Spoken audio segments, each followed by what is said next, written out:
Le Livre du ciel, tome 7, 15 décembre 1906. La divine volonté est la seule nourriture substantielle pour l'âme. Elle fait le bonheur de l'âme en lui donnant une richesse divine, non pas humaine. Poursuivant dans mon état habituel, j'étais plus amère que jamais à cause de la privation de mon Jésus.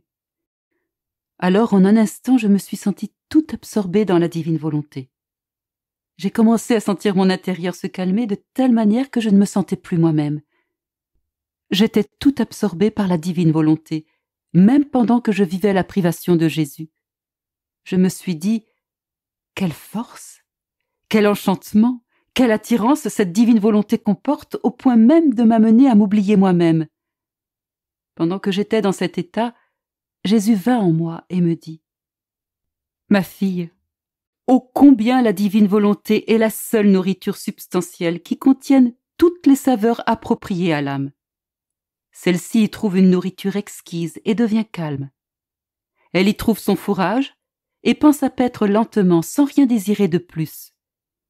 Ses inclinations ne trouvent plus où se manifester parce qu'elles ont trouvé un moyen de se satisfaire.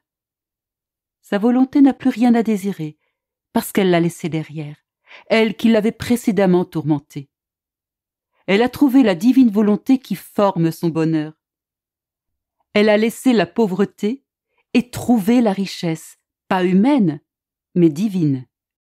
En somme, l'âme trouve dans la divine volonté sa nourriture, c'est-à-dire l'activité en laquelle elle reste occupée et absorbée.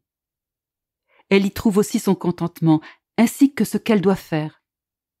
Elle y apprend comment apprendre continuellement et à toujours apprécier de nouvelles choses.